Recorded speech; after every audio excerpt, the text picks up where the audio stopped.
Good evening. It is 5:35 on Wednesday, July 10th, 2019. It is the monthly meeting of the Urbana Human Relations Commission. Could we please have a roll call? Frances Rigberg Baker. Here. Carol Bradford. Stacy Burnett. Lisa Mosley. Here. Daniel Larson. Here. Peter Resnick. Here. Catalina Thomas. Samuel Bindum. Lolita Dumas. Here. Brianna Donald. Thank you. Looking over the minutes from our June meeting, are there any additions, edits, or corrections, or can we move approval? Move approval with one change, which is Dan was, I believe, absent from the last meeting, but he was mentioned down at the bottom of the minutes for the adjournment. Just a copy-paste error. All right, we'll get that fixed. So moved with the edit. Great. Is there a second? A second. Alrighty. All those in favor, please say aye. Aye. Opposed, the same. Take a second here. Could you let Stacy get settled?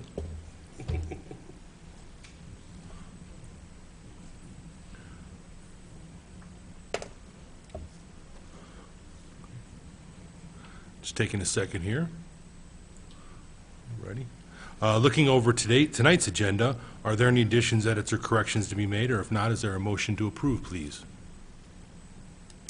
I move we approve. Right. Is there a second? I'll second. Thank you. All those in favor, please say aye. Aye. Opposed, the same. Thank you. Our next item on the agenda is public participation, and we are happy to welcome Karen Sims here tonight. She's going to be leading a workshop later in July, and she's going to give us a little background and share with us what's going on. So Karen, welcome. Thank you for coming in tonight. Welcome. So what we've been working on and what we'll start, the group will start on July 22nd, which is our Monday, is a 6-week group for women who've been impacted by trauma. And we are really focusing on improving participants' resiliency and wellness and coping strategies. And so each week the group will have sort of its unique focus because we want people to sort of really understand how trauma and stress happens and affects them in different domains of life. So trauma in relationship to how it impacts you with yourself, trauma and how it impacts you in relationships to how you parent, trauma and how it impacts your finances, and how it impacts your relationships. And so in addition to sort of talking about signs and symptoms and problems, we're going to introduce new coping strategies. So so the group will be interactive and skill building, but also we also want people to feel connected to each other. So there's also a component around building community connections, social connections, building group relationships, building positive peer relationships. And then last but not least, the only thing to add about the group is we want to incentivize participants, not in terms of like paying them to attend, but we also realize that the barriers that sometimes get in the way of women's participation in groups like childcare or just logistical barriers, we want to make sure that those are addressed, and so that the partnership with Cunningham Township allows for us to address some of those logistical barriers. And we will give women treats and goodies a little bit, just so that it turns into a feel-good space, so that when we're talking about a new skill or talking about a self-care strategy, they have the opportunity to practice it. So we want to reduce, again, obstacles because, and I didn't provide a context. I anticipate that some of this is sort of self-explanatory, why we're talking about trauma and stress. So if we're thinking about any of those social cultural issues that you think about impacting women and families in our community, everything from community violence to school engagement to early childhood to even diversity and equity, trauma sometimes is an connects all of those threads. And what communities have found is if they improve people's skills and abilities to reduce their stress, and improve their coping strategies, then parents and women are able to sort of be more engaged with each other, it improves intergroup conflict, it builds stronger communities, and it also helps people be more resilient. And we know 6 weeks is not going to like fix everything, right? We're not, it will not be the panacea, because it generally, if we're talking about any behavior change, we're looking at 6 to 8 weeks, right? Just to start like a little change like weight loss. But if we can give more tools, right? If you give women tools, they tend to use them, and they also tend to share it with their children and their friends. And so this is sort of planting seeds that you can build upon, really being intentional. So we've done outreach to the schools, to the township. We've reached out to some families that have been impacted by gun violence directly. So we've done some targeted outreach just to sort of make sure that women in the room are ones who might most need it, because there are lots of women in the community who see themselves as being impacted by trauma. I will tell you, I was at the Township Self-Care Day, and there were a number of women who came through who knew about the group and were super excited. And so we know, but we also know that there are women who might not see themselves being impacted by trauma and stress, and so we've done some targeted outreach so that they can maybe identify how this might benefit them too. Great. Any questions for Karen? Wow.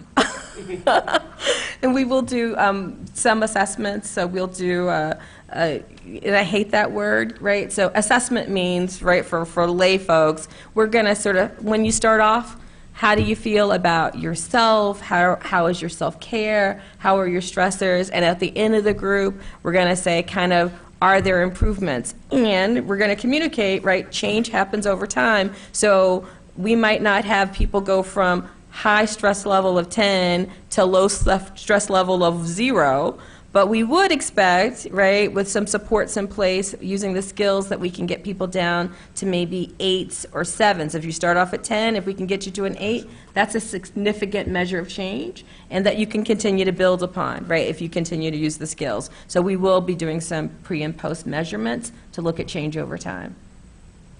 For anyone listening, could you tell, is there any cost associated with the workshop? There is no cost, and, so it is completely accessible, and so the way that you do is you call the Human Relations, you call for Cecilia Clark, Ms. Cecilia Clark, and she is handling all the registrations, and she'll have just some basic questions to ask, and also to make sure we'll find out if you need childcare. Great. And we noticed it does say spaces are limited. Spaces are limited, so we only have room. We're trying to keep it pretty intimate, so we only are going to try to keep it to around 10 women right now, just because we want to keep it interactive and personal, and we want to make sure that everyone has a voice. Great. I'm sorry, who is this program through? I missed the organization. It is actually, you're sponsoring it. Okay, I know we were sponsoring it, but I It's not, I didn't know we were. yeah, no, it is actually just yours, so Okay, created just for you. So you can, yeah. I was wondering about the age requirements for this. So there is no age requirement. I'm anticipating we're looking at women, so anybody over 18, and we're really trying to prioritize women who have kids in Urbana schools, and that could be from early childhood all the way to high school. So we are really trying to make sure that there's good partnership, because, right, we want to make sure that people have an infrastructure. This is one tool in your toolbox that can help. If you then go into school and connect with social workers or other supports or PTA, hopefully there are lots of other things that can keep reinforcing this, the things that we'll talk about. So to see this as just another, like, in some ways, like a booster vaccination that will connect you to other supports. And that's one of the things that we really emphasize, because we know mental health, recovery, resiliency, like getting over stress, connecting to other people really does make a difference. And so we will do a lot of how do you do that, because it's so hard sometimes just to make those connections, to feel like you're competent, to feel like you have a voice. And so we'll do a lot of talking about that. And so the measurements that you had stated earlier, is that just during the 6-week process, or will there be a follow-up after? the So, 6 so weeks? with consent, so, part of that, we're going to negotiate, given that this is the first pilot, I don't want to make commitments for women who to be like, hey, we've already figured out everything you're going to want and need, because we are allowing some space for co-creation. So I would love to have the ability to follow up over time, but I want to make sure that participants can, you feel comfortable if you're coming to the group, that you also feel like you have some voice about kind of what happens. But yeah, I would be incredibly interested to see, how folks use the tools in the toolbox. And if you need a refresher, because if you've ever done any behavior change, you could be really good on a plan, and then 3 weeks out or a month out, you're like, this isn't quite working. And so we would love to figure out all of those things. Great question. Dan? Cecilia. I just want to, first of all, to piggyback on what Karen just said. This is kind of an organic approach that we're taking. And so as the program moves forward, I think it'll become more clear in terms of what makes sense for us to put in place. We'll have participant input, and hopefully at the end it'll crystallize for us in terms of the next step, if there is a next step. Okay. But can I also announce where it's going to be? I was thinking. It's going to be at the Urbana Free Library starting Monday, July 22nd, and it will run for 6 weeks every Monday through August 26th. The program starts at about 5:30, and we anticipate running until about 7:15 or so, but at the Urbana Free Library.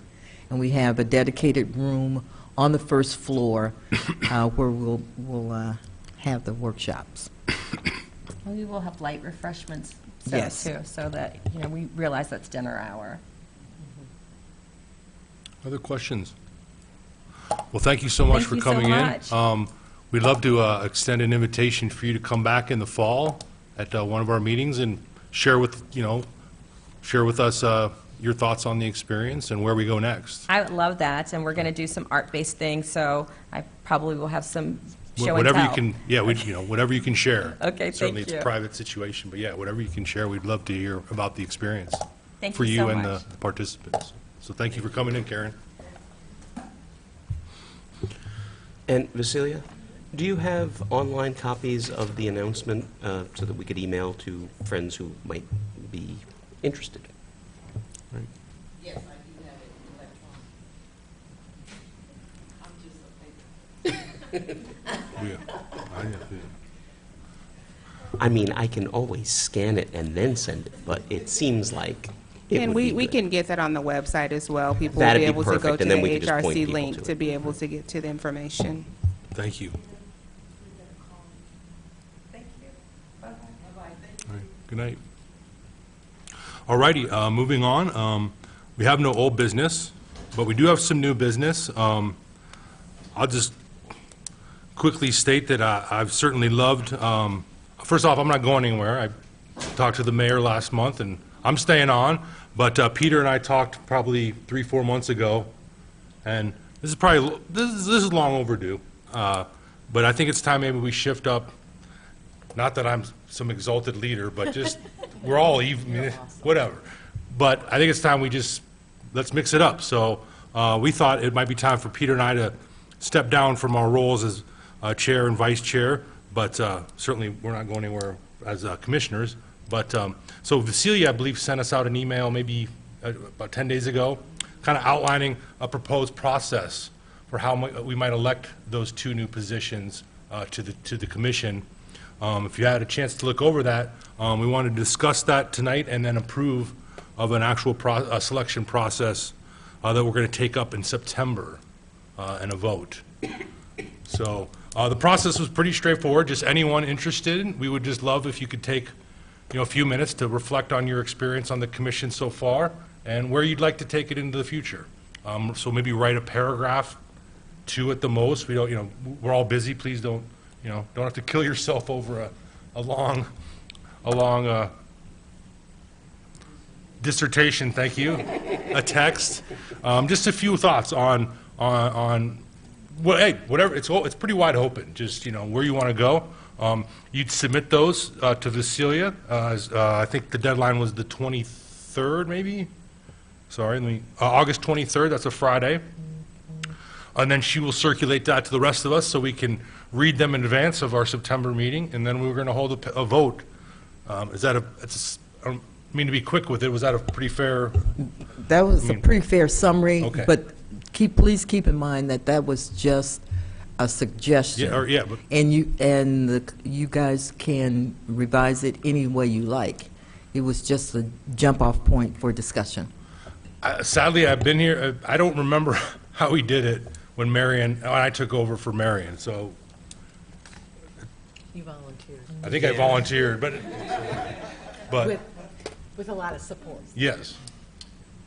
So.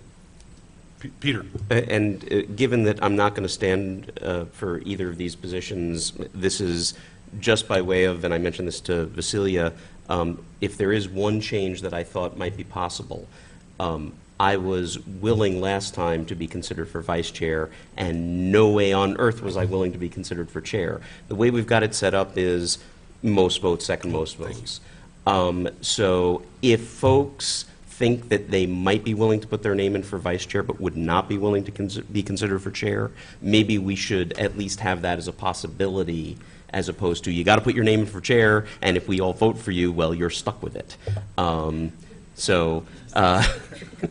Just to give people the possibility to say, I'd be willing to do the vice chair role, but not the other one. Other than that, I think having everybody who wants to do it do a little paragraph, I think would be fine. We don't want to turn this into any fancy campaign, but we all know each other, and so having an idea, vision, and where we're leaning would be good. Other comments, questions, thoughts? So, Peter, you're saying that people should be allowed to submit their names for chair and vice chair, correct? If they want to, right? And if we have no one who submits their name for vice chair, then we don't have to do two votes. We can just do one vote and say whoever's first, whoever's second. Okay. If we have nobody who submits their name for chair, we'll go around the table again. But yeah, if folks want to just submit their name for vice chair, I think that should be fine. Okay. So a slight change, but essentially the same as what Vasilia outlined. Any other comments, questions? Are these responsibilities for these two positions outlined in the ordinance? Or is this just No, something I- that? Okay, I just want to make sure I hadn't I've been missed something. mimicking Marion for almost a decade now. So I learned from I him. can't believe how Yeah, long. I know. I know, sorry. think yeah. And the I will certainly, duties. Peter and I will be here to assist, whatever, but yeah, nothing's formally outlined. The duties have also ranged between the HROs, because like when Alex was on board, he was very into there were going to be these separate programs and committees, and so my experience was there was a lot more work during that period of time. Sometimes it's much more loosey-goosey. If there's a hearing, then there's a lot of work to be done. Luckily, those are few and far between. But, so yeah, I am part of this, if you're not sure whether you want to volunteer, is have a discussion with Vasilia. I know she's looking to more formalize our ongoing agenda in the future, so to get an idea of what's going to be involved in that. I would just, from my experience overall, your primary responsibility is sort of leading this meeting. Handful of times a year, they need you to come in and sign something in your position as chair. I've still yet to be in this position and really get into a hearing. So that I wish I could share that experience. I've sat in one as a commissioner, but never as this person. But that does. There would be some workload there if and when that were to occur. But we we also certainly don't know don't how- want to let it scare you off. Yeah. At this point, I think there has been some revision done where if we were to have a hearing, And that's we gonna- would appoint a hearing officer. And that's going to look a lot different as well, because we did it. We have that pilot or test. And we that still haven't used done yet, it, so- yeah. Which is going to change our involvement. Although significantly. that is only for the employment case, so should someone come with a housing case or something else, most of the responsibility for the chair in that case, because you still appoint a hearing officer, and most of the responsibility for the chair is signing subpoenas and things like that. It's mostly coming in, but it's just a lot more instances of signing things than during the year. But I Not will a say, bad job. I It's will not a say bad it's, job. You have to also know the rules, Robert rules. yes. and- Of law, yeah. But when you have this guy sitting next to you, Oh, yeah. you can cheat, because I assure you I have. Because this guy has been thankfully, I have already offered to write up a little cheat sheet. The four primary Roberts rules that you need to know are motion, second, discussion, vote. Yeah. In that order. And as soon as you know those four, everything else is pretty easy. I mean, I love the commission, so it's certainly been a joy to be a part of the commission, and it's been cool being the chair for these years, but I mean, that's my push for it. It's been rewarding, but that's also just the larger actions of this commission as a whole that I quite am grateful to be a part of, so. So do we need a formal motion and approval, or is this something that requires that? Look, I'm turning to, on procedural matters either, or what, Vasilia, what would you like? Should we, I just think a general agreement, consensus that we're gonna basically use that process and see what happens. Yeah, I think the only thing the bylaws require is the vote. So, yeah, however we want to arrange that, I think is fine. So you don't have an August meeting. You don't have an August meeting, so the intention is to vote in September after everyone has had an opportunity to review the nominations and hopefully the nominations, and then we'll vote and go from there, and we'll have a new chair. and we did just if anyone's listening, we just turned over into the new fiscal year, so we thought that was also, that's kind of why the timing of it, thought it made sense as we're starting, Yes. a new year, let's, start out with some fresh leadership, if you want to call it that. Yeah, and I believe we're running a little bit late officially. The rules require it in July, but Yeah. we'll get it done. Yes. All right. Vasilia, we'll turn it over to you for our staff report for the month, please. Let's start with the certifications. That's the easy part. And we have two for this month. One is new. I guess I've done this in the past. I have a family connection to Davis Hoke, so I'll recuse myself, as they say, or was that the right? Yeah. I will not participate in that. But yes, we have a new applicant in Mad Dog Cleaning. We have a staff recommendation of 2 years, and we have one renewal, as mentioned, Davis Hoke, and that is for 1 year. Any comments or questions? Well, with David Hawk, they previously were given 6 months, but since that time, they have come in and tried to explain their good faith effort to the commission, and that's the logic and the reason behind recommending the 1 year for them.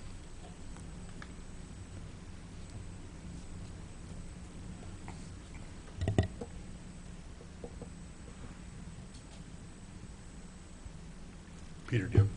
I'll go ahead and make the motion, just in case folks want to discuss after.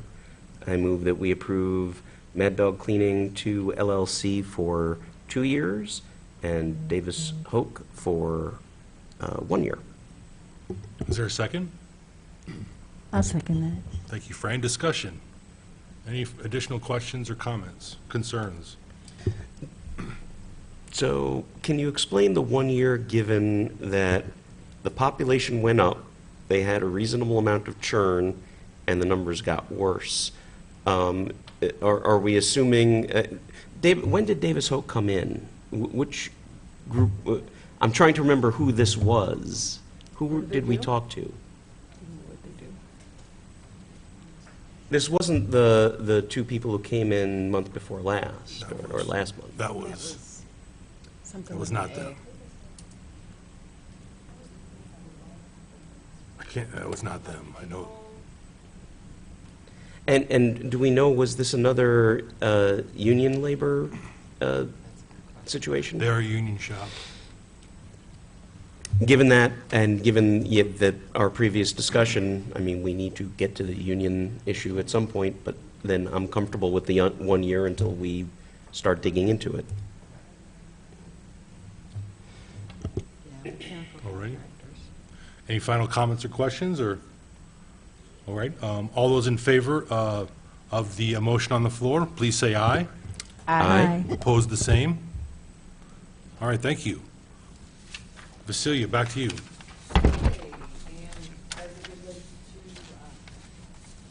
Difficult time with the mic. As it relates to my monthly project summary, the most important thing I want to emphasize from the report is, number one, the HRC Information Fair. I just want us to start thinking about the kinds of things that we want to see the HRC engaged in, and what kind of visibility we want for this commission. I think this is a particularly important time for us to have a presence in our community, and for people to realize that there are resources within Urbana that can help them address not just employment discrimination issues, but other issues as well. So I just really want you guys to think about that, because we're going to put together an agenda for this new fiscal year, and I'm not going to overtask anyone, but I think a couple of really key events would be very helpful. I did attend, because Monique and Preston were sunning on the island, so I attended the Jetty Roads event. It was very, very nice, very well attended, a lot of city participation as well. And we have an upcoming event in August, the CU Day. We plan on having a presence there. As a matter of fact, the bags that Monique passed out tonight to you guys are bags that we're going to fill with school supplies and give out at the CU Day activity. So we're real excited about that. The boot camping, I'm still struggling trying to get a grip on how we can pull that off. I have not given up. It's just been kind of slow. The purchasing ordinance, we still haven't moved it beyond it being a finished draft, but we have not gotten it to before City Council yet. So, and I didn't have a chance to check with Todd to see realistically when that may be at this point, because he's been very busy, but hopefully I'll have more for information about this particular issue in our September meeting. And lastly, I have two formal complaints that I'm currently investigating. Both are employment-related cases, and I have one housing case that I have not taken a formal complaint for, because I have hope that we can resolve it informally rather than taking a complaint and investigating it and going through that process. So, so currently, right now, I'm working on about three different complaints under our ordinance. That's it. Yeah, what was the date of the CU Day? When was that? Oh, gosh. Is it the 12th? I think it's August 12th. It's Friday, Saturday. It starts Friday, but the big to-do, I think, is Saturday. The 10th, the weekend of the 10th. Okay. It's August. That's called what? CU Day. Oh, that's right, okay. I saw that. And And- the location? Douglas. That's right, Douglas. And just to make sure the bug is still in your ear, with regard to the union thing, you had mentioned a couple of months ago that the new city manager was interested in talking about process and how that would all work. I believe there's more than one of us who would be happy to come help out with that. Okay, thank you for the friendly reminder. All righty. Vasilia, thank you as always. Are there any announcements before we adjourn? All righty. Well, we will take the month of August off, as we do annually, to celebrate the end of summer, sadly. But enjoy it, and we'll see everybody back here in September. Have a great night. Meeting adjourned.